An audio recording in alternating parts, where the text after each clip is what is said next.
Hey guys, this is Katrina Lee with IdeateTV here at San Diego Comic-Con, and I'm here with the writer Mark Russell. Hey Mark. Hey, good to meet you.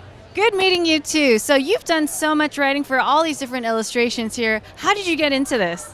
Well, I've always been writing. It's just nobody wanted to read my writing until somebody found a book that they wanted to publish. And that happened to be the book I wrote about the Bible called God is Disappointed in You. And it's really, the way I like to explain it is it's the Bible is explained to somebody in a bar, which I'm a big believer that you don't really understand something unless you can explain it to somebody in a bar. So I wanted to shorten every book of the Bible to 3 or 4 pages, just to its essence. And then my friend Shannon Wheeler, who you might know from the New Yorker and Too Much Coffee Man, did cartoons for it. And we basically did the entire Bible, one book at a time with cartoons and just short and written in modern language. So as a writer, how did you said it was hard for you to start off because, you know, it's hard to get yourself out there. How, was it just out of luck, or was it just because you knew people, or? Mostly because I knew Shannon. He wanted to do cartoons for it, and he was a sort of famous cartoonist. So that's what really got my foot in the door. And because this book had cartoons, it was noticed by comic book publishers, who then asked me if I wanted to write comic books. So that's kind of, I just sort of snuck in through the servant's entrance into my career in comics. Well, that's great, because that's all you need is the people to pull you in, right? So what do you have coming forward now?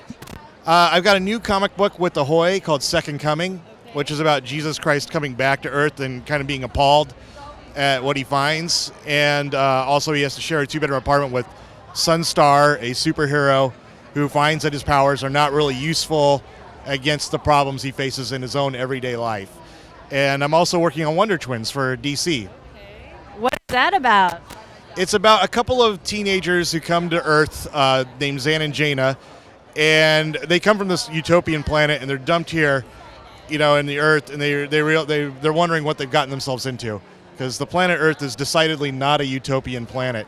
And it's sort of a metaphor for what millennials and post-millennials are going through today, where we've created this awful situation for them, and we're just kind of like we're letting them loose on the world, like, here you go kids, have fun, fix the planet we've destroyed for you. But that's really interesting though. So what about, like, in terms of your own personal goal? Do you have anything personal that you want to put out there? Well, I feel like everything I do is personal. I don't want to write anything that I feel like just sort of like blasé or mercenary about. I only want to do things that allow me to talk about something I care deeply about. Like, I'm writing a Red Sonja title right now because it allows me to talk about something I'm super interested in, which is ancient history.